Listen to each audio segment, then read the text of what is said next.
ഹരേ രാമ രാമ രാമ ഹരേ ഹരേ. ഹരേ കൃഷ്ണ കൃഷ്ണ കൃഷ്ണ ഹരേ ഹരേ. ഹരേ രാമ രാമ രാമ ഹരേ ഹരേ. ഹരേ കൃഷ്ണ കൃഷ്ണ കൃഷ്ണ ഹരേ ഹരേ. ഹരേ രാമ രാമ രാമ ഹരേ ഹരേ. ഹരേ കൃഷ്ണ കൃഷ്ണ കൃഷ്ണ ഹരേ ഹരേ. ഹരേ രാമ രാമ രാമ ഹരേ. ഹരേ കൃഷ്ണ കൃഷ്ണ കൃഷ്ണ ഹരേ ഹരേ. ഹരേ രാമ രാമ രാമ ഹരേ ഹരേ. ഹരേ കൃഷ്ണ മാതാജി. ഹരേ കൃഷ്ണ. ഓം നമോ ഭഗവതേ വാസുദേവായ. ഓം നമോ ഭഗവതേ വാസുദേവായ.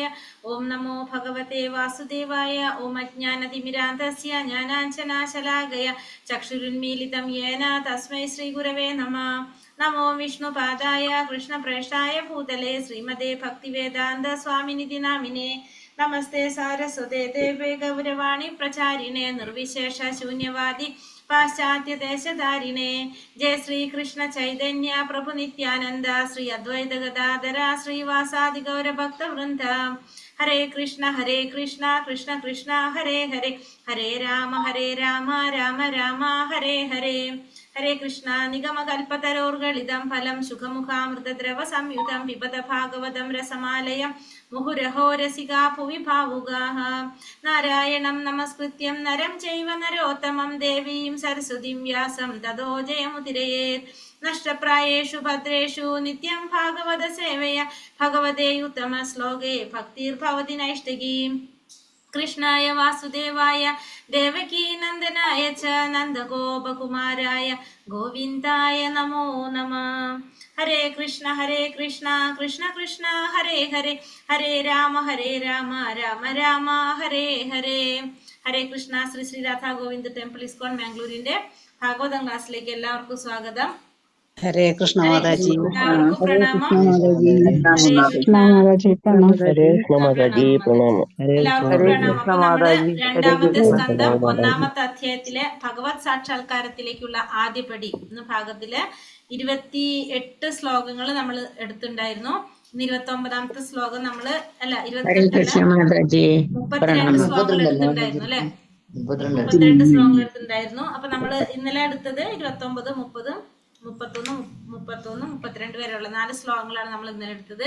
അപ്പൊ നമ്മൾ ഇപ്പൊ എന്തിനെ കുറിച്ചാ പറഞ്ഞുകൊണ്ടിരിക്കുന്ന? ഭഗവാന്റെ ആ വിരാട് രൂപത്തെ കുറിച്ചാ പറയണ്ടായിരുന്നു അല്ലെ. വിരാട് രൂപം ഇപ്പൊ ഭൗതിക പ്രപഞ്ചം മുഴുവൻ നിറഞ്ഞു നിൽക്കുന്നതാണ് ഭഗവാന്റെ വിരാട് രൂപം എന്ന് പറഞ്ഞു. അപ്പൊ ഈ പ്രപഞ്ചത്തിലുള്ള വിരാട് രൂപത്തില് എന്തൊക്കെയാണ് എങ്ങനെയൊക്കെയാണെന്നാണ് നമ്മളിപ്പോ കണ്ടുകൊണ്ടിരിക്കുന്നത്. അപ്പൊ 28ാമത്തെ ശ്ലോകത്തില് നമ്മള് പറഞ്ഞു ഭഗവാന്റെ വിശ്വരൂപം എന്ന് പറയുന്നത് എന്താ പറഞ്ഞത്? ഭഗവാന്റെ മാറിടം സ്വർലോകമാണ്, പിന്നെ കഴുത്ത് മഹർലോകമാണ്, വായ ജനർലോകമാണ്, നെറ്റി തപോലോകമാണെന്നൊക്കെ പറഞ്ഞു. 29ാമത്തെ ശ്ലോകത്തിൽ നമ്മൾ പറഞ്ഞു ഭഗവാന്റെ ബാഹുക്കള്, അതായത് കൈകള് ഇന്ദ്രാദി ദേവന്മാരാണ്, 10 ദിക്കുകൾ അദ്ദേഹത്തിന്റെ കർണങ്ങളും, ഭൗതിക ശബ്ദം ശ്രവണശക്തി, അശ്വിനി കുമാരന്മാര് നാസാരദ്രങ്ങള്, ഗന്ധം ഘ്രാണേന്ദ്രിയമായിട്ടും, അഗ്നി ഭഗവാന്റെ മുഖം ആയിട്ടും പറഞ്ഞു. ഏത് 29-ല്. 30ാമത്തിലും പറഞ്ഞു ബഹിരാകാശമാണ് ഭഗവാന്റെ കൺകുഴികള്, സൂര്യൻ അദ്ദേഹത്തിന്റെ നേത്രഗോളങ്ങളാണ്, രാവും പകലും കൺപോളകളാണ്, പിന്നെ ചലനങ്ങളിൽ ബ്രഹ്മാവും മറ്റുന്നത ദേവന്മാരും വസിക്കുന്നു, വരുണദേവൻ അണ്ണാക്കായിട്ടും രസം നാവായിട്ടും സങ്കല്പിക്കപ്പെടുന്നതായിട്ട് 30ാമത്തെ ശ്ലോകത്തിൽ പറഞ്ഞു.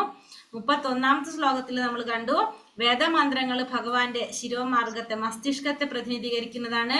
മൃത്യുദേവനായിട്ടുള്ള യമൻ ഭഗവാന്റെ ദ്രംഷ്ടകള്, സ്നേഹകല ദന്തങ്ങള് ആയിട്ട് പറഞ്ഞു. പിന്നെ ഭഗവാന്റെ മന്ദഹാസം മായാശക്തിയായിട്ടും അദ്ദേഹത്തിന്റെ കടാക്ഷ വീക്ഷണം വിശ്വനിർമ്മിതിയായിട്ടും പറഞ്ഞു. പിന്നെ 32ാമത്തെ ശ്ലോകത്തിൽ പറഞ്ഞു ഭഗവാന്റെ ചുണ്ടുകള്, മുകൾ ചുണ്ട് ലജ്ജയായിട്ടും കീഴ്ചുണ്ട് താഴെയുള്ള ചുണ്ട് ലോഭമായിട്ടും പറഞ്ഞു. പിന്നെ അതുപോലെ തന്നെ ധർമ്മദേവൻ സ്ഥാനങ്ങളായിട്ടും അധർമ്മം പൃഷ്ഠഭാഗമായിട്ടും ഭഗവാൻ പറഞ്ഞു. പിന്നെ ഭഗവാനെ കുറിച്ച് പറഞ്ഞു. പിന്നെ ബ്രഹ്മാവ് ജനനേന്ദ്രിയമായിട്ടും, പിന്നെ മിത്രവരുണന്മാര് വൃഷ്ണങ്ങളായിട്ടും പറയപ്പെടുന്നു പറഞ്ഞു. സമുദ്രങ്ങൾ അദ്ദേഹത്തിന്റെ ഉദരമാണ് സമുദ്രങ്ങള്.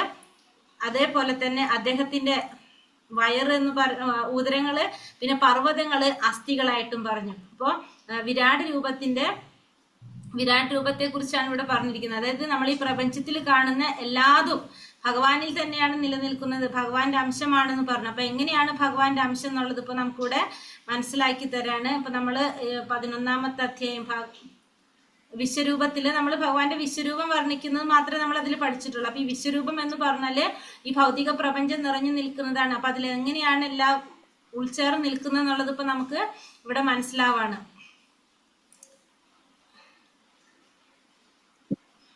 ഹരേ കൃഷ്ണ. അടുത്ത ശ്ലോകം 33 അല്ലേ?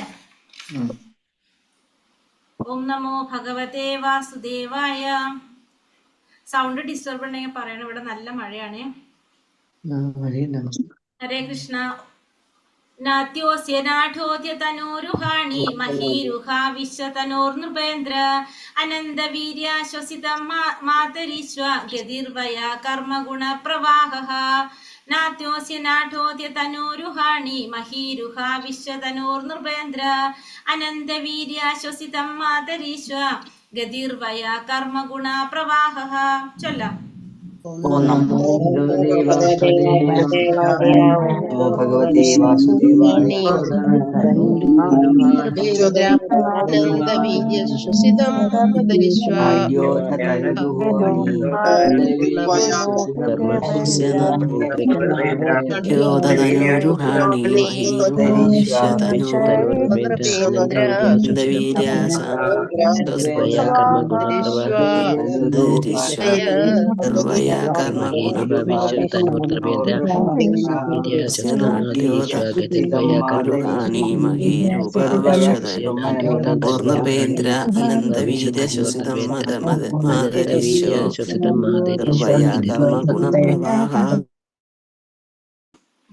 ഹരേ കൃഷ്ണ.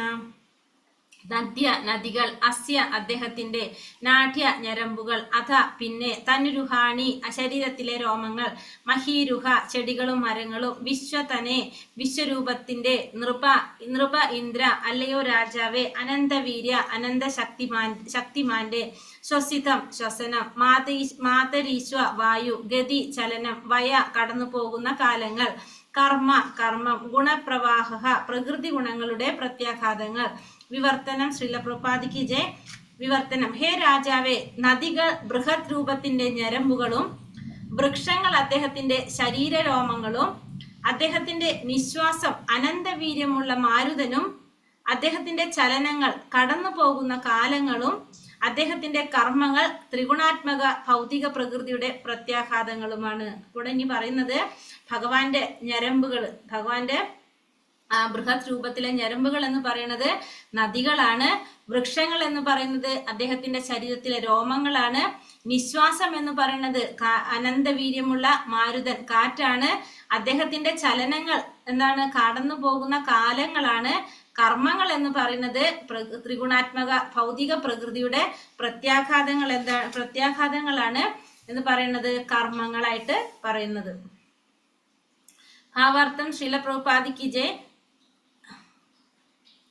ചില പ്രബോധനശാലകൾ കഴമ്പില്ലാതെ ചിന്തിക്കുന്നത് പോലെ പരമദിവ്യോത്തമ പുരുഷൻ മൃതനോ നിഷ്ക്രിയനോ അല്ല. അദ്ദേഹം കാലത്തിന്റെ പരിക്രമണത്തിനൊപ്പം സഞ്ചരിക്കുന്നവനാകിയാൽ സ്വന്തം വർത്തമാന കാലങ്ങൾക്കൊപ്പം ഭൂതം ഭാവി എന്നിവയെക്കുറിച്ചെല്ലാം അറിയുന്നു. അദ്ദേഹത്തിന് അജ്ഞമായി യാതൊന്നും തന്നെയില്ല. പ്രത്യാത്മാക്കൾ ഭഗവത് കർമ്മങ്ങളായ ത്രിഗുണാത്മക ഭൗതിക പ്രകൃതിയുടെ പ്രത്യാഘാതങ്ങളാൽ നയിക്കപ്പെടുന്നു. ഭഗവത്ഗീത 7-ാം അധ്യായം 12-ാം ശ്ലോകത്തിൽ പറഞ്ഞിരിക്കുന്നത് പോലെ പ്രകൃതി ഗുണങ്ങൾ അദ്ദേഹത്തിന്റെ നിർദ്ദേശത്തിന് കീഴിൽ മാത്രമാണ് പ്രവർത്തിക്കുന്നത്.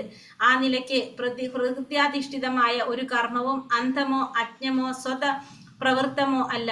ഈ കർമ്മങ്ങളുടെ എല്ലാം പിന്നിലുള്ള ശക്തി ഭഗവാന്റെ മേൽനോട്ടമാണ്. ആയതിനാൽ തെറ്റിദ്ധരിച്ച പോലെ ഭഗവാൻ ഒരിക്കലും നിഷ്ക്രിയനല്ല. പരമാധികാരികൾക്ക് എപ്പോഴും യാതൊന്നും തന്നെ ചെയ്യേണ്ടതായ സ്ഥിതിവിശേഷം ഇല്ലാത്തതുപോലെ പരമമായ ഭഗവാന്, അതായത് പരമപുരുഷന് വ്യക്തിപരമായി യാതൊന്നും തന്നെ ചെയ്യേണ്ടതായില്ലെന്നും എല്ലാം അദ്ദേഹത്തിന്റെ ആജ്ഞാനുസരണം നിർവഹിക്കപ്പെടുന്നുവെന്നും വേദങ്ങൾ ആവർത്തിച്ചുറപ്പിച്ചു പറയുന്നു.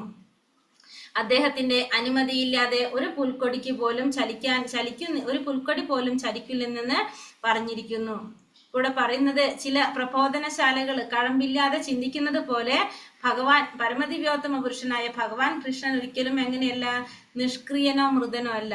അദ്ദേഹം കാലത്തിന്റെ പരിക്രമണത്തിനൊപ്പം ആരും സഞ്ചരിക്കുകയാണ്, ഭഗവാനും സഞ്ചരിക്കുന്നവരാണ്. അതുകൊണ്ട് തന്നെ സ്വന്തം വർത്തമാന കർമ്മങ്ങൾക്കൊപ്പം തന്നെ ഭൂതം ഭാവിയെ കുറിച്ചും എല്ലാം അറിയുന്നത് ആർക്ക് മാത്രമാണ്? ഭഗവാന് മാത്രമാണ്. അദ്ദേഹത്തിന് അജ്ഞമായിട്ട് യാതൊന്നും തന്നെയില്ല. ബദ്ധാത്മാക്കൾ ഭഗവത് കർമ്മങ്ങളായ ത്രിഗുണാത്മക ഭൗതിക പ്രകൃതിയുടെ പ്രത്യാഘാതങ്ങളാൽ നയിക്കപ്പെടുന്നു. നമ്മള് ബദ്ധാത്മാക്കൾക്ക് എന്താ സംഭവിക്കുന്നത്? ഭൗതിക പ്രകൃതിയുടെ ഈ 3 ഗുണങ്ങളുടെ പ്രത്യാഘാതങ്ങൾ കൊണ്ട് നയിക്കപ്പെടുകയാണ്. അപ്പൊ ഇത് ഭഗവാന്റെ കർമ്മങ്ങളാണ്. ആ കർമ്മത്താൽ നയിക്കപ്പെടുകയാണ് ആര്? ഈ ഭൗതിക ജീവിതത്തിലുള്ള എല്ലാ ബദ്ധാത്മാക്കളും, ഭൗതിക ലോകത്തിലെ എല്ലാ ബദ്ധാത്മാക്കളും.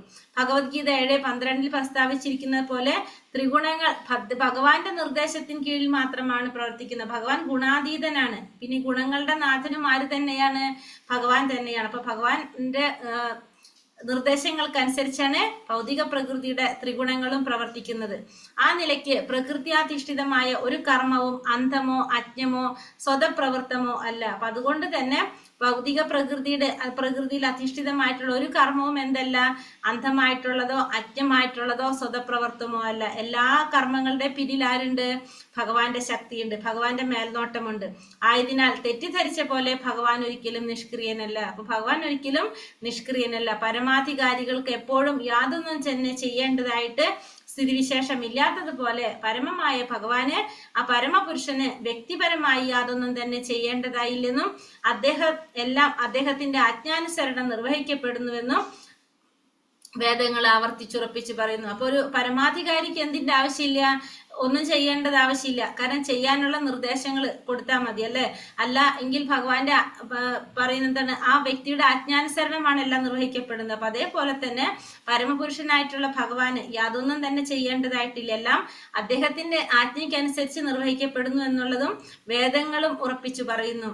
അപ്പൊ അദ്ദേഹത്തിന്റെ അനുമതി ഇല്ലാതെ ഒരു പുൽക്കൊടിക്ക് പോലും ചലിക്കാനാവില്ലെന്ന് പറഞ്ഞിരിക്കുന്നു. അപ്പൊ ഒരു പുൽക്കൊടിക്ക് പോലും എന്ത് സാധിക്കില്ല? ഭഗവാന്റെ അനുമതി ഇല്ലാതെ ചലിക്കാനായിട്ട് സാധിക്കില്ല. സർവ പ്രപഞ്ചങ്ങളും അവയുടെ അധികാരികളും ഭഗവാന്റെ ഒരു ശ്വസന പരിവൃത്തിക്ക് മാത്രം നിലനിൽക്കുന്നവയാണ്. അപ്പൊ നമുക്കറിയാം ഭഗവാന്റെ ഈ സർവ പ്രപഞ്ചവും അതിന്റെ അധികാരികളല്ല. അപ്പൊ ഭഗവാൻ ഒരു ശ്വാസം എടുക്കുമ്പോ എല്ലാതും എന്താണ്? ഭഗവാന്റെ ഉള്ളിലേക്ക് പോകും. ഭഗവാൻ ശ്വാസം വിടുമ്പോൾ എല്ലാതും തിരിച്ച് ഈ പ്രപഞ്ചം സൃഷ്ടിയാണ് നടക്കുന്നത്. അപ്പൊ അവിടെ പറയുന്നത് എല്ലാതും എങ്ങനെയാണ് പറയുന്നത്? സർവ പ്രപഞ്ചങ്ങളും അവയുടെ അധികാരികളായിട്ടുള്ള എല്ലാവരും, ബ്രഹ്മാക്കൾ എല്ലാവരും ഭഗവാന്റെ ഒരു ശ്വസന പരിവൃത്തിക്ക് മാത്രം നിലനിൽക്കുന്നതാണ്. അതായത് ഭഗവാന്റെ ഒരു നിശ്വാസ ഉച്ഛ്വാസ വേളയിലുള്ള ഇടയ്ക്കുള്ള അല്പവിരാമ കാലത്തേക്ക് മാത്രം നിൽക്കുന്നതാണ് സർവ പ്രപഞ്ചങ്ങളും അവയുടെ അധികാരികളായ ബ്രഹ്മദേവന്മാരും എന്ന് ബ്രഹ്മസംഹിതയിൽ പ്രസ്താവിച്ചിരിക്കുന്നു. അപ്പൊ നമുക്കറിയാം ബ്രഹ്മാവിന്റെ ഒരു ആയുസ്സനുസരിച്ചാണ് എന്ത് സംഭവിക്കുന്നത്?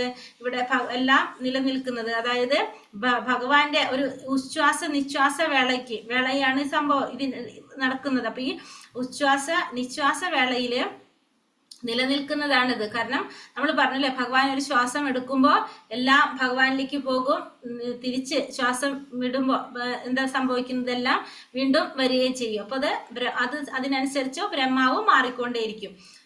അതേ വസ്തുത ഇത് ബ്രഹ്മസംഹിതയിൽ പറയുന്നുണ്ട്. അതേ വസ്തുത ഇവിടെയും പ്രസിദ്ധീകരിച്ചിരിക്കുന്നു. വിശ്വപ്രപഞ്ചത്തിനുള്ളിലെ പ്രപഞ്ചങ്ങളും ഗ്രഹങ്ങളും നിലനിൽക്കുന്ന വായുമണ്ഡലം വെല്ലുവിളിക്കാൻ പോലും സാധ്യമല്ലാത്ത വിരാട് പുരുഷന്റെ ശ്വാസനിശ്വാസങ്ങളുടെ ഒരംശം മാത്രമാണ്. അപ്പൊ ഈ വിശ്വപ്രപഞ്ചത്തിനുള്ളിലെ എല്ലാ പ്രപഞ്ചങ്ങളും ഗ്രഹങ്ങളും നിലനിൽക്കുന്ന വായുമണ്ഡലം എന്താണ്? വെല്ലുവിളിക്കാൻ പോലും സാധ്യമല്ലാത്ത വിരാട് പുരുഷന്റെ ശ്വാസനിശ്വാസങ്ങളുടെ ഒരംശം മാത്രമാണ് ഇതെല്ലാം. ആകയാൽ നദികളെയും വൃക്ഷങ്ങളെയും ആകാശത്തെയും കടന്നു പോകുന്ന കാലങ്ങളെയും പഠിക്കുന്നതിലൂടെ പോലും ഒരുവനെ ഭഗവാന്റെ നിരാകാര സങ്കല്പനങ്ങളിൽ തെറ്റായി നയിക്കപ്പെടാതെ പരമദിവ്യോത്തമ പുരുഷനായ ഭഗവാനെ അറിയാൻ കഴിയുന്നു. അപ്പോൾ ഇവിടെ പറയുന്നത് ആ ഭഗവാന്റെ ആ നിരാകാര സങ്കല്പങ്ങളിൽ തെറ്റായി നയിക്കപ്പെടാതെ ഭഗവാനെ അറിയാൻ സാധിക്കും. എങ്ങനെയാണെങ്കിൽ ഈ വായുമണ്ഡലത്തെ കുറിച്ച് പഠിക്കുകയാണെങ്കിൽ, വായുമണ്ഡലം എന്ന് പറയുമ്പോൾ നദികളും വൃക്ഷങ്ങളും ആകാശത്തും ഇതെല്ലാം ഉൾക്കൊള്ളുന്നത്. അതിനെക്കുറിച്ച് പഠിക്കുമ്പോൾ, അത് കടന്നു പോകുന്ന കാലങ്ങളെ കുറിച്ച് പഠിക്കുമ്പോൾ തന്നെ ആ ഭഗവാന്റെ നിരാകാര സങ്കല്പത്തില് തെറ്റായി നയിക്കപ്പെടാതെ ഭഗവാൻ അറിയാനായിട്ട് സാധിക്കും. പരമസത്യത്തിന്റെ നിരാകാര സങ്കല്പനത്തിൽ അത്യന്തം ചായ്വുള്ളവർ ഭഗവാന്റെ വ്യക്തിരൂപത്തെ അഥവാ വിരാട് രൂപത്തെ ബുദ്ധിപൂർവ്വം സങ്കല്പിക്കാൻ കഴിയുന്നവരെക്കാൾ അധികം ക്ലേശിക്കേണ്ടി വരുമെന്ന് ഭഗവത്ഗീത 12-ാം അധ്യായം 5-ാം ശ്ലോകത്തിൽ ഉറപ്പിച്ചു പറയുന്നു. അപ്പോൾ പറയുന്നത് പരമസത്യത്തിന്റെ, അതായത് ആ പരമസത്യത്തിന്റെ ബ്രഹ്മത്തിൽ അല്ലെങ്കിൽ നിരാകാര സങ്കല്പത്തില് അത്യന്തം ചായ്വുള്ളവർക്ക് ഭഗവാന്റെ വ്യക്തിരൂപത്തെ അല്ലെങ്കിൽ വിരാട് രൂപത്തെ ബുദ്ധിപൂർവ്വം സങ്കല്പിക്കാൻ കഴിയുന്നവരെക്കാൾ അധികം ക്ലേശങ്ങൾ അനുഭവിക്കേണ്ടി വരുന്നത് ആർക്കാണ്?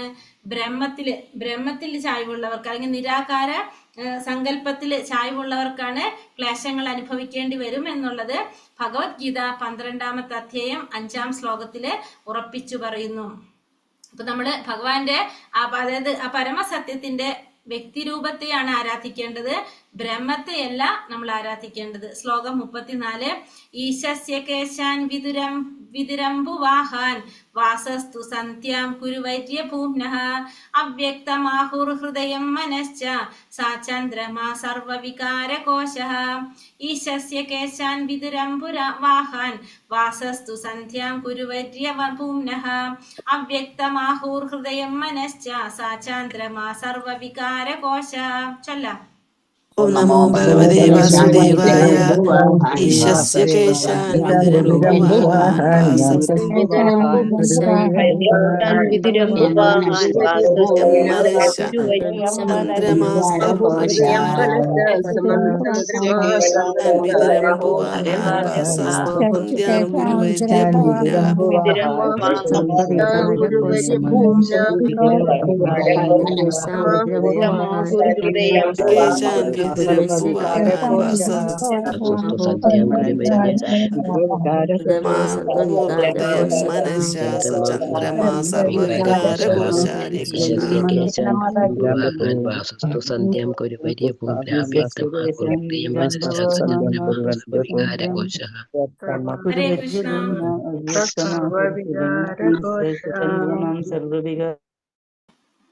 ഹരേ കൃഷ്ണ. ഈശസ്യ പരമനിയന്താവിന്റെ കേശാൻ കേശങ്ങൾ, വിദു എന്നിൽ നിന്നും അതറിയുക, അംബുവാഹാൻ ജലം ഉൾക്കൊണ്ടിരിക്കുന്ന കാർമേഘങ്ങൾ, വാസത്തു വസ്ത്രം, സന്ധ്യാം സന്ധ്യകൾ, കുരുവര്യ ഹേ കുരുവംശശ്രേഷ്ഠ, ഭൂമ്ന സർവശക്തന്റെ, അവ്യക്തം ഭൗതിക സൃഷ്ടിക്ക് പ്രധാന കാരണം, ആഹു പറഞ്ഞിരിക്കുന്നു, ഹൃദയം ബുദ്ധി, മനച്ച മനസ്സും, സ അദ്ദേഹം, ചന്ദ്രമ ചന്ദ്രൻ, സർവ വികാരകോശ സർവ മാറ്റങ്ങളുടെയും ഭണ്ഡാരം.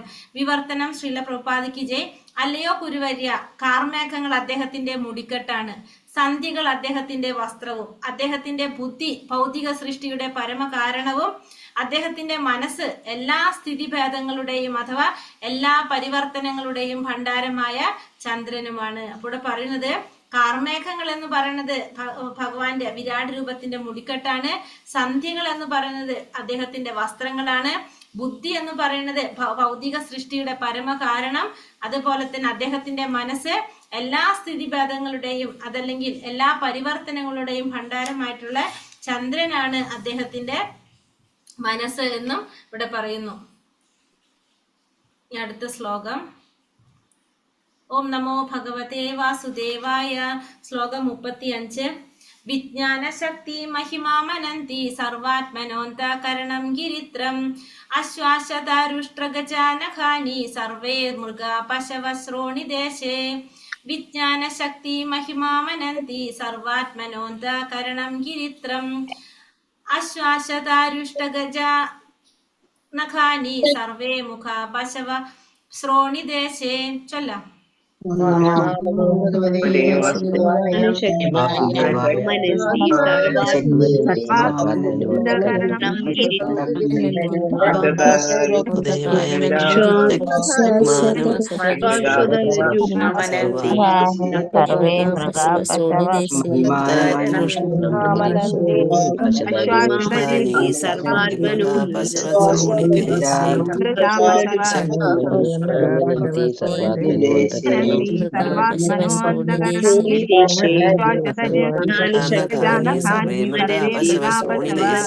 ഗിരിത്രം മന്ദകരണം ഗിരിത്രം പശവസൂണിദേശേ ഹരേ താനി സർവേ മൃഗാ പശവ ശ്രോണി ദേശീയ. ഹരേ കൃഷ്ണ. വിജ്ഞാന ശക്തിയും അവബോധം മഹീം ദ്രവ്യതത്വം ആമനന്തി അവർ അതിനെ അപ്രകാരം വിളിക്കുന്നു. സർവ ആത്മന സർവവ്യാപിയുടെ അന്ധകരണം അഹംബോധം ഗിരിത്രം രുദ്രൻ അഥവാ ശിവൻ അശ്വ കുതിര അശ്വതരി കോവർ കഴുത ഉഷ്ട്ര ഒട്ടകം ഗജ ആന നഖാനി നഖങ്ങൾ സർവേ മറ്റെല്ലാം മൃഗ കലമാനുകൾ പശവ നാൽക്കാലി മൃഗങ്ങൾ ശ്രോണിദേശെ അരപ്പെട്ട കെട്ടുന്ന ഭാഗം. വിവർത്തനം ശ്രീല പ്രഭുപാദിക്ക് ജയ്.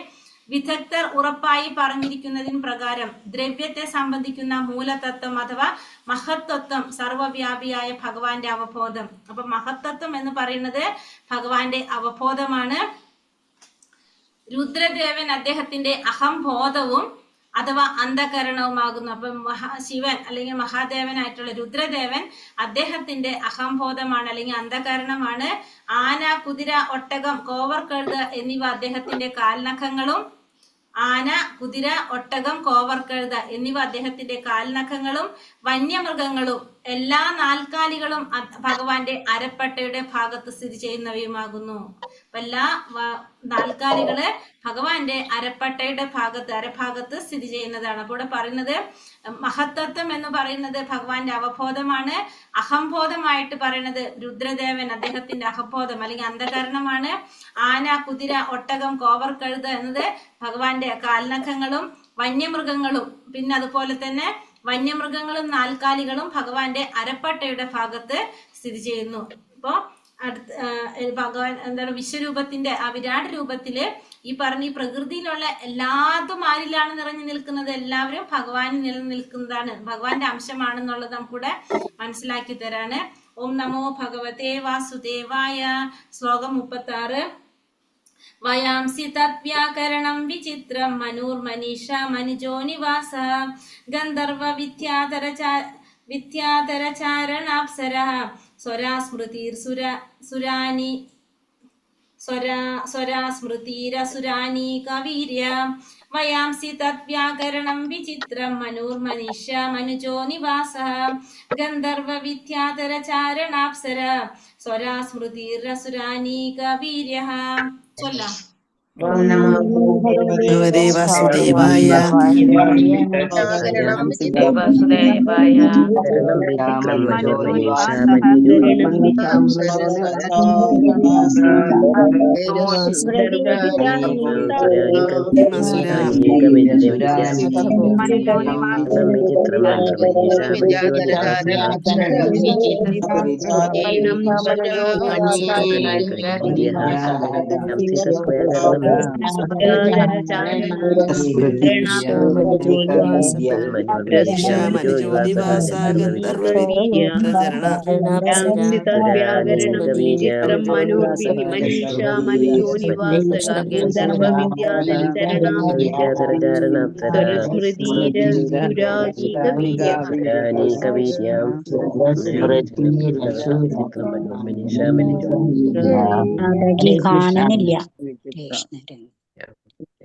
കാണുന്നില്ലെന്നോ? അല്ല കാണുന്നില്ലേ മാതാജി? ഒന്ന് അങ്ങോട്ടും ഇങ്ങോട്ടും നീക്കി നോക്കിയാ എല്ലാവർക്കും കാണുന്നുണ്ട് മാതാജി. കാണുന്നുണ്ട് മാതാജി. കാണുന്നുണ്ട്.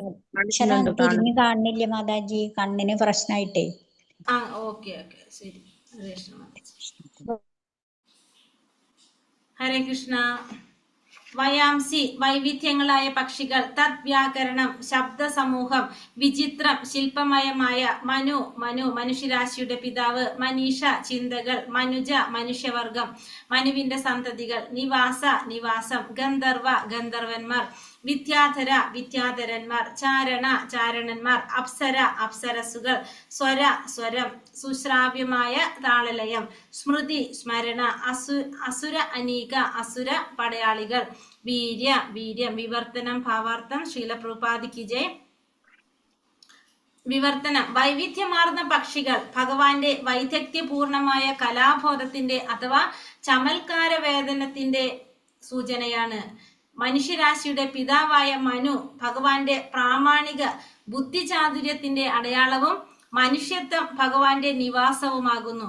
ഗന്ധർവന്മാർ, വിദ്യാധരന്മാർ, ചാരണന്മാർ, അപ്സരസുകൾ എന്നിവരെ പോലുള്ള ദിവ്യ പുരുഷന്മാരെല്ലാം ഭഗവത് സ്വരത്തെ, അതായത് സംഗീത വിഷയകമായ താളലയ ക്രമങ്ങളെ പ്രതിനിധീകരിക്കുന്നു. അസുര സംഘങ്ങൾ ഭഗവാന്റെ അതിശയനീയമായ വീര്യത്തിന്റെ ചിത്രീകരണമാകുന്നു. അപ്പോൾ ഇവിടെ പറയുന്നത് വൈവിധ്യമാർന്ന പക്ഷികള് ഭഗവാന്റെ വൈദഗ്ധ്യപൂർണമായ കലാബോധത്തിന്റെ അല്ലെങ്കിൽ ചമൽക്കാര വേദനത്തിന്റെ സൂചന. അപ്പൊ കലാബോധത്തിന്റെ സൂചനയായിട്ടാണ് ആരെ പറയുന്നത്? വൈവിധ്യമാർന്ന പക്ഷികളെ പറയുന്നത്. മനുഷ്യരാശിയുടെ പിതാവായിട്ടുള്ള മനു ഭഗവാന്റെ പ്രാമാണിക ബുദ്ധിചാതുര്യത്തിന്റെ അടയാളമായിട്ടാണ് ആരെ പറയുന്നത്? മനുവിനെ പറയുന്നത്. മനുഷ്യത്വം ഭഗവാന്റെ നിവാസമാണ്.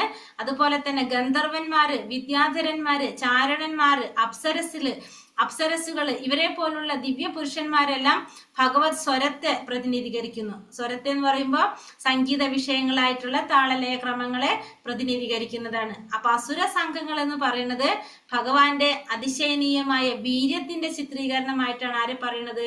അസുര സംഘങ്ങളെ പറയുന്നത്. ഭാവാർത്ഥം ശ്രീല പ്രഭുപാദിക്ക് ജയ്. ഭഗവാന്റെ സൗന്ദര്യാത്മക ബോധം മയിൽ, തത്ത, കുയിൽ എന്നിവയെ പോലെ ചമൽക്കാരമുള്ള വർണ്ണോജ്വലങ്ങളായ വിവിധ പക്ഷികളുടെ സൃഷ്ടിയിൽ നിരാക്ഷേപമായി തെളിയിച്ചിരിക്കുന്നു. ഗന്ധർവന്മാരെയും വിദ്യാധരരെയും പോലുള്ള ദിവ്യ പുരുഷന്മാർക്ക് അത്ഭുതകരമായി പാടാനും അങ്ങനെ സ്വർഗത്തിലെ ദേവന്മാരുടെ മനസ്സിനെ പോലും മോഹിപ്പിക്കാനും കഴിയുന്നു. അവരുടെ സംഗീത വിഷയകമായ സ്വരം ഭഗവാന്റെ സംഗീത ബോധത്തെ പ്രതിനിധീകരിക്കുന്നു. അങ്ങനെയെങ്കിൽ പിന്നെ എങ്ങനെയാണ് അദ്ദേഹത്തിന് നിരാകാരനാകാൻ കഴിയുക? അസ്ഖലിതമായ ഭഗവാന്റെ സംഗീത അഭിരുചി, കലാബോധം, പ്രാമാണിക ബുദ്ധിചാതുര്യം എന്നിവ അദ്ദേഹത്തിന്റെ പരമ വ്യക്തിത്വത്തിന്റെ വിഭിന്ന സംശകളാകുന്നു. മനുസംഹിത മാനവവർഗത്തിന്റെ പ്രാമാണിക നിയമപുസ്തകമാണ്. മാത്രമല്ല ഓരോ മനുഷ്യനും സാമൂഹിക വിജ്ഞാനത്തെ സംബന്ധിക്കുന്ന ഈ മഹാഗ്രന്ഥത്തെ അനുകരിക്കണമെന്ന് ഉപദേശിച്ചിരിക്കുന്നു. മാനവ സമൂഹം ഭഗവാന്റെ നിവാസ സ്ഥാനമാണ്. ആകയാൽ മനുഷ്യൻ ഈശ്വര സാക്ഷാത്കാരത്തിനും ഈശ്വര സംസർഗത്തിനും ഉദ്ദേശിച്ചിട്ടുള്ളതാണെന്ന് ഇത് അർത്ഥമാക്കുന്നു. ബദ്ധാത്മാവിന് അവന്റെ ശാശ്വതമായ ഈശ്വരാവബോധം പുനരാർജിക്കാനും അപ്രകാരം ജീവിതത്തിന്റെ ലക്ഷ്യം പൂർത്തീകരിക്കാനുള്ള ഒരവസരമാണ് ഈ ജീവിതം. ഇവിടെ ഭഗവാന്റെ സൗന്ദര്യാത്മക ബോധം എന്ന് പറയുന്നത് മയില്, തത്ത, കുയിൽ എന്നിവയെ പോലുള്ള ചമത്കാരമുള്ള വർണ്ണോജലങ്ങളായിട്ടുള്ള വിവിധ പക്ഷികളുടെ സൃഷ്ടിയില് നിരാക്ഷേപമായിട്ട് തെളിയിച്ചിരിക്കുന്നതാണ്. നമുക്കറിയാവുന്നതാണ് മയില്, തത്ത, കുയിലൊരു അതൊക്കെ എന്താണ് പ്രത്യേകമായിട്ടുള്ള സൃഷ്ടികളാണ് ഭഗവാന്റെ. അതിലൂടെ ഭഗവാന്റെ ആ സൗന്ദര്യാത്മക ബോധം നമുക്ക് തെളിയിച്ചിരിക്കുന്നതാണ് ഭഗവാൻ. ഗന്ധർവന്മാരെയും വിദ്യാധരന്മാരെയും പോലുള്ള ദിവ്യ പുരുഷന്മാർക്ക് അത്ഭുതകരമായിട്ട് പാടാനും അങ്ങനെ സ്വർഗത്തിലെ ദേവന്മാരുടെ മനസ്സിനെ പോലും മോഹിപ്പിക്കാനും കഴിയുന്നു. അവരുടെ ഈ സംഗീത വിഷയകമായിട്ടുള്ള സ്വരം ഭഗവാന്റെ സംഗീത ബോധത്തെ പ്രതിനിധീഭവിക്കുന്നതാണ് എന്ത്? ഇവരുടെ ആ സംഗീത വിഷയകമായിട്ടുള്ള സ്വരം. അങ്ങനെയെങ്കിൽ പിന്നെ എങ്ങനെയാണ് ഭഗവാന് നിരാകാരനായിട്ടിരിക്കാനായിട്ട് കഴിയുന്നത്? അസ്ഖലിതമായ ഭഗവാന്റെ സംഗീത അഭിരുചി, കലാബോധം, പ്രാമാണിക ബുദ്ധിചാതുര്യം എന്നിവ അദ്ദേഹത്തിന്റെ പരമ വ്യക്തിത്വത്തിന്റെ വിഭിന്ന സംശയങ്ങളാകുന്നു. അപ്പൊ ഇതൊക്കെ ഭഗവാന്റെ പരമമായ വ്യക്തിത്വത്തിന്റെ വിഭിന്നങ്ങളായിട്ടുള്ള സംശയങ്ങളായിട്ടാണ് എന്തൊക്കെ പറയുന്നത്? സംഗീതത്തിലുള്ള അഭിരുചി, കലാബോധം, പ്രാമാണിക ബുദ്ധിചാതുര്യം ഇതെല്ലാം പറയുന്നത്. മാത്രമല്ല മനുസംഹിത മാനവവർഗത്തിന്റെ പ്രാമാണിക നിയമ പുസ്തകമാണ്. മാത്രമല്ല ഓരോ മനുഷ്യനും എന്ത് വേണം? ആ സാമൂഹിക വിജ്ഞാനത്തെ സംബന്ധിക്കുന്ന ഈ മഹാഗ്രന്ഥത്തെ അനുകരിക്കണമെന്ന് ഉപദേശിച്ചിരിക്കുന്നു. അപ്പൊ എല്ലാവരും എന്തിനെ അനുസരിക്കേണ്ടതാണ് അല്ലെങ്കിൽ അനുകരിക്കേണ്ടതാണ്? മനുസംഹിത അനുസരിക്കേണ്ടതാണ്. മാനവ സമൂഹം ഭഗവാന്റെ നിവാസ സ്ഥാനമാണ്. അപ്പൊ മാനവ സമൂഹമാണ് ഭഗവാന്റെ നിവാസ സ്ഥാനം. അപ്പൊ അതുകൊണ്ട് തന്നെ മനുഷ്യൻ ഈശ്വര സാക്ഷാത്കാരത്തിനും ഈശ്വര സംസർഗത്തിനും ഉദ്ദേശിച്ചിട്ടുള്ളതാണെന്ന് ഇവിടെ അർത്ഥമാക്കാണ്. അപ്പൊ അതിൽ നമുക്ക് എന്ത് മനസ്സിലാക്കാം? മനുഷ്യൻ എന്ന് പറഞ്ഞാല് ഈശ്വരനെ സാക്ഷാത്കരിക്കാനും ഈശ്വരനായിട്ടുള്ള സംസർഗത്തിനും ഉദ്ദേശിച്ചിട്ടുള്ളതാണെന്ന് ഇവിടെ മനസ്സിലാക്കാം. ബദ്ധാത്മാവിനെ അവന്റെ ശാശ്വതമായ ഈശ്വരാവബോധം പുനരാർജിക്കാനും അപ്രകാരം ജീവിതത്തിന്റെ ലക്ഷ്യം പൂർത്തീകരിക്കാനും ഉള്ള ഒരവസരമാണ് ഈ മനുഷ്യ ജീവിതം എന്ന് പറയുന്നത്. പ്രഹ്ലാദ മഹാരാജാവ് അസുരകുലത്തിലെ ഉചിതനായ ഭഗവത് പ്രതിനിധിയാണ്. ഒരു ജീവജാലവും ഭഗവാൻ ആരും ഈ ഭൗതിക പ്രകൃതിയിലുള്ള ആരും തന്നെ ഭഗവാന്റെ വിശ്വരൂപത്തിൽ നിന്ന് ഭിന്നരായിട്ടുള്ളവരല്ല, അല്ലെങ്കിൽ സ്വതന്ത്രരായിട്ടുള്ളവരല്ല. ഓരോരുത്തർക്കും പരമശരീരവുമായി ബന്ധപ്പെട്ട് ഓരോ സവിശേഷ കർത്തവ്യമുണ്ട്. അപ്പൊ എല്ലാവർക്കും എന്തുണ്ട്? ഭഗവാനുമായിട്ട് ബന്ധപ്പെട്ടുകൊണ്ട് ഓരോ പ്രത്യേകം കർത്തവ്യങ്ങൾ അല്ലെങ്കിൽ സവിശേഷ കർത്തവ്യം എല്ലാവർക്കും ഉണ്ട്. ഓരോ ജീവസത്തയ്ക്കും നിർദ്ദേശിച്ചിരിക്കുന്ന സവിശേഷമായ കർത്തവ്യ നിർവഹണത്തിലുള്ള ഭംഗമാണ് ജീവസത്തകൾ തമ്മിലുള്ള വിരസതയ്ക്ക് കാരണം. അപ്പോൾ ജീവാത്മാക്കൾ തമ്മിലുള്ള വിരസതയ്ക്ക് കാരണം എന്താണ്? ഓരോ ജീവാത്മാവിനും എന്ത് നിശ്ചയിച്ചിട്ടുണ്ട്? സവിശേഷമായ കർത്തവ്യ നിർവഹണം ഓരോരുത്തർക്കും പറഞ്ഞിട്ടുണ്ട്. അതിന് ഭംഗം സംഭവിക്കുമ്പോഴാണ് ജീവാത്മാക്കൾ തമ്മിൽ എന്ത് വരുന്നത്? വിസ്വരതയ്ക്ക് കാരണം. എന്നാൽ എപ്പോൾ പരമപുരുഷനുമായി ബന്ധപ്പെടുത്തി ബന്ധം പുനഃസ്ഥാപിക്കപ്പെടുന്നുവോ അപ്പോൾ അവിടെ സർവ്വജീവജാലങ്ങളും വന്യമൃഗങ്ങളും മനുഷ്യർ തമ്മിൽ പോലും അന്യോന്യം പരിപൂർണ ഐക്യത്തിലാകുന്നു. അപ്പൊ എപ്പോഴാണോ പരമപുരുഷനുമായിട്ട് ബന്ധം സ്ഥാപിക്കുന്നത് എല്ലാ ജീവജാലങ്ങളും, അപ്പോ എന്ത് സംഭവിക്കും?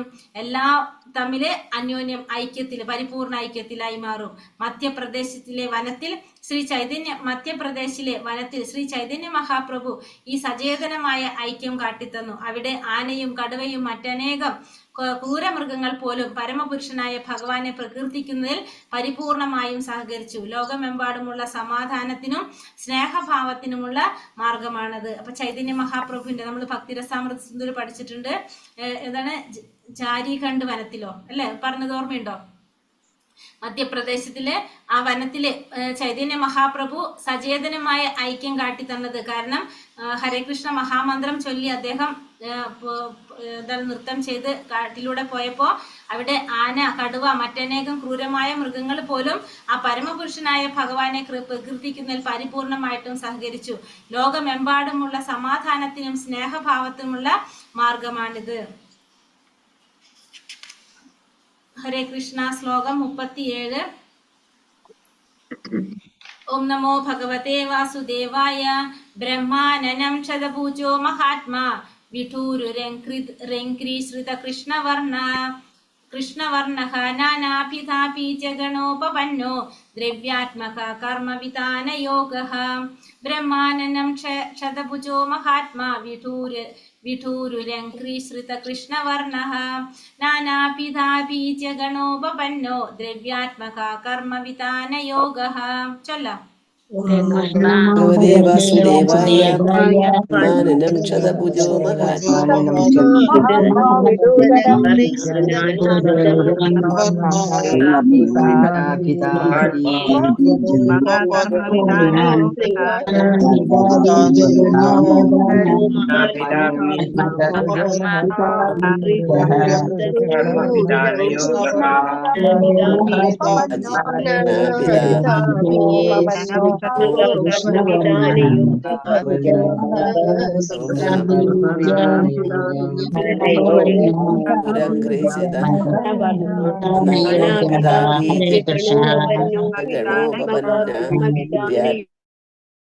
ഹരേ കൃഷ്ണ.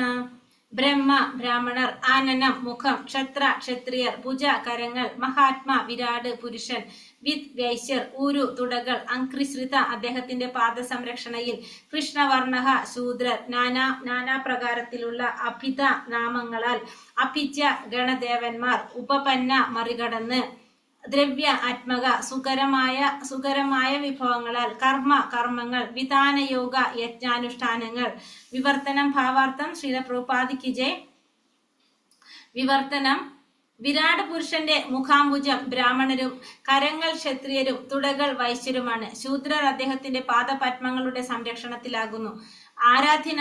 ആരാധ്യരായ സർവ ദേവന്മാർക്കും അതീതനാണ് അദ്ദേഹം. ഭഗവാനെ പ്രസാദിപ്പിക്കാനായി സുഖകരമായ വിഭവങ്ങളാൽ യജ്ഞം അനുഷ്ഠിക്കേണ്ടത് ഏവരുടെയും കർത്തവ്യമാണ്. ഇവിടെ പറയുന്നത് വിരാട് പുരുഷന്റെ മുഖാംബുജം എന്ന് പറയുന്നത് ബ്രാഹ്മണരും കരങ്ങൾ ക്ഷത്രിയരും തുടകൾ വൈശ്യരുമാണ്. ശൂദ്രരാണെങ്കിൽ അദ്ദേഹത്തിന്റെ പാദപത്മങ്ങളുടെ സംരക്ഷണത്തിലാണ് ആര്? ശൂദ്രര്. ആരാധ്യരായിട്ടുള്ള സർവ്വദേവന്മാർക്കും അതീതനാണ് ഭഗവാൻ. ഭഗവാനെ പ്രസാദിപ്പിക്കാനായിട്ട് എന്ത് വേണം? സുഖകരമായിട്ടുള്ള വിഭവങ്ങളാൽ യജ്ഞം അനുഷ്ഠിക്കേണ്ടതാണ് എല്ലാവരുടെയും കർത്തവ്യം. അപ്പൊ എല്ലാവരുടെയും കർത്തവ്യം എന്ന് പറയുന്നത് ഭഗവാനെ പ്രസാദിപ്പിക്കാൻ വേണ്ടിയിട്ട് യജ്ഞങ്ങൾ ചെയ്യാന്നുള്ളതാണ്. ഏകദൈവ വിശ്വാസം ഇവിടെ പ്രായോഗികമായി നിർദ്ദേശിച്ചിരിക്കുന്നു. നിരവധി ദേവന്മാർക്ക് വ്യത്യസ്ത നാമങ്ങളിൽ യജ്ഞം അനുഷ്ഠിക്കുവാൻ വൈദിക ഗ്രന്ഥങ്ങളിൽ പ്രസ്താവിച്ചിട്ടുണ്ട്. എന്നാൽ വിവിധ തത്വങ്ങളായ ആ ദേവന്മാരെല്ലാം പരമദിവ്യോത്തമ പുരുഷൻ രൂപത്തിൽ ഉൾക്കൊള്ളിച്ചിരിക്കുന്നു. അവരെല്ലാം മൂലമായ പരിപൂർണന്റെ അവിഭാജ്യ ഘടകങ്ങൾ മാത്രമാണെന്ന് ഈ ശ്ലോകത്തിൽ നിർദ്ദേശിച്ചിരിക്കുന്നു. അതുപോലെ മാനവവർഗത്തിന്റെ വർണ്ണഭേദങ്ങളായ ബ്രാഹ്മണർ, അതായത് ദക്ഷിണാശക്തിയുള്ള ഗണം, ക്ഷത്രിയർ, ഭരണാധിപന്മാർ, വൈശ്യർ, വാണിജ്യ വിഷയമായ സമൂഹം, ശൂദ്രർ, തൊഴിലാളി വർഗം എന്നിവരും പരമോന്നതന്റെ വിശ്വസ്വരൂപത്തിലാണ്. ഇഷ്ടവിഭവങ്ങളാൽ പരമോന്നതന്റെ സംതൃപ്തി ആസ്പദമാക്കി ഓരോരുത്തരാലും അനുഷ്ഠിക്കപ്പെടുന്ന യജ്ഞം നല്ലതാണെന്ന് നിർദ്ദേശിച്ചിട്ടുണ്ട്. ശുദ്ധമായ നവനീതം അതായത് നെയ്യ്, ധാന്യങ്ങളുമാണ് യാഗാഗ്നിയിൽ സാധാരണയായി അർപ്പിക്കുന്നത്. പക്ഷെ കാലാന്തരത്തിൽ മാനവവർഗം ഭഗവാന്റെ ഭൗതിക പ്രകൃതിയിൽ ലഭിക്കുന്ന ഭൗതിക വിഭവങ്ങളെ രൂപാന്തരീകരിച്ച് അവയിൽ നിന്നും വൈവിധ്യങ്ങളായ വിഭവങ്ങൾ ഉൽപ്പാദിപ്പിച്ചു. ആകയാൽ യജ്ഞാനുഷ്ഠാനങ്ങളിൽ നെയ്യ് മാത്രമല്ലാതെ മനുഷ്യനിർമ്മിതമായ മറ്റു ഉൽപ്പന്നങ്ങളും ഭഗവത് പ്രീതിക്കായി അർപ്പിക്കാൻ പഠിക്കണം. അത് മാനവ സമൂഹത്തിന് നിശ്ചയമായും പരിപൂർണത വരുത്തും. അപ്പോൾ ഇവിടെ പറയുന്നത് ഏകദൈവ വിശ്വാസം ഇവിടെ പ്രായോഗികമായിട്ട് നിർദ്ദേശിച്ചിരിക്കുന്നതാണ്. അതായത് നിരവധി ദേവന്മാർക്ക് വ്യത്യസ്തമായ നാമങ്ങളിൽ യജ്ഞം അനുഷ്ഠിക്കുവാൻ വൈദിക ഗ്രന്ഥങ്ങളിൽ പ്രസ്താവിച്ചിട്ടുണ്ട്. അപ്പൊ നമ്മുടെ ഗ്രന്ഥങ്ങളിൽ തന്നെ, ശാസ്ത്രങ്ങളിൽ തന്നെ പറഞ്ഞിട്ടുണ്ട് പല പല ദേവന്മാർക്ക് വ്യത്യസ്തമായ നാമങ്ങളിൽ യജ്ഞങ്ങൾ അനുഷ്ഠിക്കാനായിട്ട്.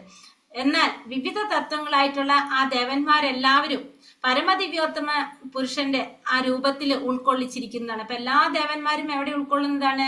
ഭഗവാന്റെ ആ രൂപത്തില്, പുരുഷ രൂപത്തില് ഉൾക്കൊള്ളുന്നതാണ്. അവരെല്ലാം മൂലമായ പരിപൂർണന്റെ അവിഭാജ്യ ഘടകങ്ങൾ മാത്രമാണെന്ന് ഈ ശ്ലോകത്തിൽ നിർദ്ദേശിച്ചിരിക്കുന്നു. അപ്പോൾ ഈ ശ്ലോകത്തിലൂടെ നമുക്ക് മനസ്സിലാക്കാം എല്ലാവരും എങ്ങനെയാണ് ആ പരിപൂർണനായിട്ടുള്ള ഭഗവാന്റെ അവിഭാജ്യ ഘടകങ്ങളാണ്.